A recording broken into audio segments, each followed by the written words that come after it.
नमस्कार दोस्तों, एक बार फिर से स्वागत है आपका अपने YouTube चैनल फ्री स्टडी पर। आज की वीडियो में हम बात करने वाले हैं BA program history 5th semester unit 4 के बारे में। यूनिट 4 का ये पार्ट 2 होने वाला है, जिसमें हम नाज़ीवाद के बारे में पढ़ेंगे। इससे पहले मैंने आपको पार्ट 1 कवर करवा दिया है। अगर अभी तक आपने वो वीडियो नहीं देखी है तो वीडियो का लिंक आपको जो है डिस्क्रिप्शन में मिल जाएगा। आप वहाँ से वीडियो जो है पार्ट 1 ज़रूर वॉच करना। उसमें मैंने आपको फासीवाद के बारे में बताया था कि फासीवाद की विचारधारा कैसे आई, कौन लेकर आया और उसमें क्या क्या आलोचनाएं थी, मतलब पूरा क्लियर आपको बताया था। तो आज पार्ट जो हमारा 2 होने वाला है, इसमें हम नाज़ीवाद के बारे में पढ़ेंगे। तो बिना किसी देरी के स्टार्ट करते हैं वीडियो को। और साथ ही अगर आप हमारे चैनल पर नए हैं तो चैनल को सब्सक्राइब ज़रूर करिए, वीडियो को लाइक ज़रूर करना और साथ ही टेलीग्राम पे हमारा चैनल है, टेलीग्राम को भी ज़रूर ज्वाइन करना। तो चलिए देख लेते हैं कि विचारधारा क्या थी और किसने दी।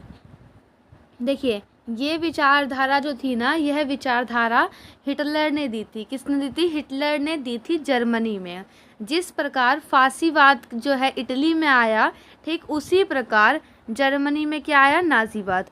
फासीवाद हमने पहले ही पढ़ लिया है पार्ट 1 में, और पार्ट 2 में हम यहाँ पढ़ रहे हैं, ठीक है। तो जिस प्रकार फासीवाद की विचारधारा इटली में आई थी, ठीक उसी प्रकार जर्मन में नाज़ीवाद की विचारधारा का विकास हुआ और ये विचारधारा हिटलर ने दी थी। एक कार्यक्रम, सिद्धांत एवं दर्शन के रूप में नाज़ीवाद हिटलर द्वारा स्थापित किया गया। यह विचारधारा मतलब इस विचारधारा ने समस्त यूरोप यानी कि पूरे ही यूरोप में तहलका मचाकर रख दिया। हिटलर ने अपने नारों से, भाषण से जर्मन बस्तियों को वापस लेने तथा जर्मनी की शक्ति, महिमा, प्रतिष्ठा को वापस दिलाने का वादा किया। हिटलर ने इन विचारों ने कई नए लोगों को उसका साथ ला दिया। उसके कार्यों ने प्रथम विश्व युद्ध के घाव पर मरहम लगाने का काम किया। देखिए, जैसा कि आपको पता है, फर्स्ट वर्ल्ड वार में क्या हुआ था, ये जो जर्मनी है वो हार गई थी और एक संधि हुई थी जो कि वर्साई की संधि थी। अब वर्साई की संधि की क्या क्या शर्तें थी वो आप मुझे कमेंट में बताओगे कि क्या क्या उसकी शर्तें थी, ठीक है। जो भी कमेंट करेगा, जिसको याद रहेगा अच्छी बात है, बट जिसको नहीं पता होगा वो कमेंट ज़रूर रीड आउट करना कि क्या क्या शर्तें थी, क्योंकि बहुत ही इंपॉर्टेंट है ये वर्साई की संधि। तो जो वर्साई की संधि हुई थी, इससे क्या हुआ था कि जर्मन की जो प्रतिष्ठा थी और जो भी उसकी शक्ति थी, मतलब एक होता है ना उसकी रिस्पेक्ट बिल्कुल गिर गई थी और काफ़ी सारी उसकी बस्तियां भी छीन ली थी। आपको पता होगा, मतलब कुछ इलाके जो हैं वो बांट लिए थे। और तो और जर्मनी की जो दूसरे क्षेत्र थे, जो भी क्षेत्र थे, उस पर कब्जा कर लिया। तो इससे हुआ क्या कि जर्मनी की जो भी प्रतिष्ठा थी या जो भी उसका रिस्पेक्ट थी, वो सब मतलब चूर चूर हो गई थी, आप ये कह लो, है ना। तो हिटलर को ये चीज़ सही नहीं लगा, तो इसलिए उसने अपने नारों में, अपने भाषणों में यानी कि स्पीच में उसने मतलब ऐसी स्पीच दी जो जनता के दिल को छू गई और मतलब लोगों ने उसका समर्थन दिया। उसने अपने भाषण में मतलब ये चीज़ बोली कि हम जर्मनी की जो प्रतिष्ठा है उसको वापस लेके आएंगे और साथ ही जो भी गिरावट आई है, जो भी मंदी आई है, आर्थिक मंदी आई है, उसको ख़त्म करेंगे। तो ये चीज़ किसने कहा था? हिटलर ने। उसके बाद उसने ऐसे बहुत सारे कार्य किए जिससे लोगों ने उसका साथ दिया और उसके कार्य मतलब ऐसे कहा गया कि प्रथम विश्व युद्ध के घाव पर मरहम लगाने का काम किया उसके कार्यों ने। अनेक लोगों ने इसलिए उसका साथ दिया क्योंकि उसने आर्थिक गिरावट समाप्त करने का वादा किया था। और प्रथम विश्व युद्ध में जर्मनी की हार तथा वर्साई की संधि से जर्मनी को बहुत क्षति हुई और जर्मनी के साथ बहुत अन्याय हुआ। ऐसा किसको लगा? हिटलर को लगा। आपको पता है वर्साई की संधि हुई थी जो कि बहुत कठोर और अपमानजनक संधि थी। हिटलर ने उस सम्मान को वापस दिलाने का वादा किया। युद्ध के बाद जर्मनी के अंदर जिस सरकार की स्थापना हुई थी ना, वह सरकार बहुत ज़्यादा कमज़ोर थी और उसके अंदर बहुत सारी राजनीति की बुराइयां भरी हुई थी, यानी कि वो सरकार बहुत सारी बुराइयों का शिकार थी और सरकार जो थी वो कमज़ोर भी थी। तो इस स्थिति में, यानी कि ऐसी स्थिति में हिटलर एक नेता के रूप में उभरा जिसकी जर्मनी को ज़रूरत थी। उसने 1920 में राष्ट्रीय समाजवादी जर्मन दल की स्थापना की। किसकी स्थापना की? उसने राष्ट्रीय समाजवादी जर्मन दल, यानी कि ये नाम है उसके दल का, स्थापना की। और 1933 में हिटलर को बहुमत प्राप्त हुआ और 1934 में उसने लोकतंत्र को और संविधान को ख़त्म किया। ख़त्म करके अपने देश को तानाशाह बनाया, यानी कि पूरा तानाशाही की उसने स्थापना की। यानी कि नाजीवाद भी एक टाइप की तानाशाही विचारधारा है। अब इस विचारधारा के सिद्धांत क्या है?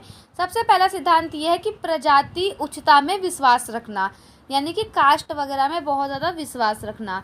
तो जर्मनी लोग आर्यन व ट्यूटन जाति के थे। कौन सी जाति के थे? दो जाति के थे, आर्यन व ट्यूटन जाति के थे। आर्यन या ट्यूटन जाति की सर्वोच्चता में विश्वास, यानी कि जो आर्यन जाति है, जो ट्यूटन जाति है, वो ही सबसे अच्छे हैं और आर्यन प्रजाति सर्वश्रेष्ठ है। जर्मन लोगों को यह अधिकार है कि वह काले व पीले लोगों पर शासन करें व उनको सभ्य बनाएं। तो यानी कि यहाँ पर बेसिकली इसके अंदर जो सिद्धांत थे वो कास्ट को लेकर सिद्धांत थे कि उसमें जो ट्यूटन थे और जो आर्यन थे वो सर्वोच्च हैं, वही महान हैं और वो दूसरों को मतलब सभ्य बनाएंगे। जो भी काले और पीले लोग हैं, पीले मतलब सांवले, जो भी काले और सांवले लोग हैं उनको सभ्य बनाएंगे, यही सब चीज़ था। दूसरा पॉइंट ये है कि राज्य की सर्वोच्चता, यानी कि जो नाजीवाद की विचारधारा थी उसने राज्य पर बहुत ज़्यादा जोर दिया, यानी कि राज्य की सर्वोच्चता पर बहुत ज़्यादा जोर दिया। और उसने यह बोला कि राज्य का व्यक्ति के जीवन के क्षेत्र पर अधिकार है, यानी कि हर व्यक्ति के, जैसे हम हैं, हमारा जीवन है, हमारे जीवन में बहुत सारे क्षेत्र होते हैं, तो उसमें सरकार का पूरा अधिकार है, वो हस्तक्षेप कर सकती है। ठीक है। थर्ड पॉइंट यह है कि प्रबल राष्ट्रीयता की भावना। राष्ट्रीयता की भावना यानी कि हिटलर ने ये बोला था कि जिस भी देश में राष्ट्रीयता है, जो भी देश में मतलब राष्ट्रीयता है, एक साथ है, वही देश क्या है? शक्तिशाली है। यानी कि राष्ट्रीयता पर आधारित राज्य ही शक्तिशाली बन सकता है, क्योंकि उसमें भाषा, नस्ल, नल लिखा है यहाँ पे, सही कर लेना, नस्ल आएगा। ठीक है। भाषा, नस्ल, परंपरा, थोड़ा मिस्टेक है यहाँ पे, परंपरा आएगा, क्योंकि उसमें भाषा, नस्ल, परंपरा, रीति रिवाज समान होने के कारण लोगों में एकता तथा सहयोग की मजबूत भावना होती है। जैसे कि आपने देखो, अपने ऊपर मत लेके जाना, लेकिन आपने एक बात सुनी होगी, जो भी सेम कास्ट के लोग होते हैं वो अधिकतर एक साइड होते हैं। जैसे कि अगर मैं अभी हिंदू में ही बात करूं, जैसे जो बिहार के लोग हैं वो उनके रीति रिवाज सेम है, परंपरा सेम है, नस्ल सेम है, सब कुछ सेम है, तो जाहिर सी बात है वो एक दूसरे का साथ ही देंगे, है ना।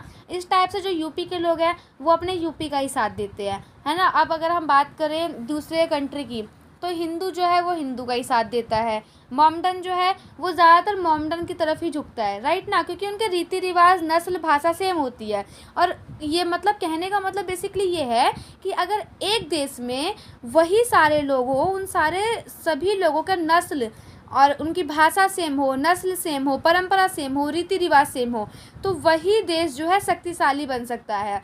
और एक देश के अंदर अगर ऐसे लोग हैं जिनके आधों की भाषा अलग है, आधों के रीति रिवाज अलग है, आधों के परंपरा अलग है, तो वो देश कभी शक्तिशाली नहीं बन सकता। ये किसका मानना था? ये हिटलर का मानना था। ठीक है। तो हिटलर का मानना ये था कि एक देश में जितने भी लोग रहते हैं उन सभी की अगर भाषा, नस्ल, परंपरा, रीति रिवाज सेम है तो वह देश शक्तिशाली बन सकता है, क्योंकि उसमें क्या होता है? भाईचारे, राष्ट्रीयता की भावना आती है। ठीक है।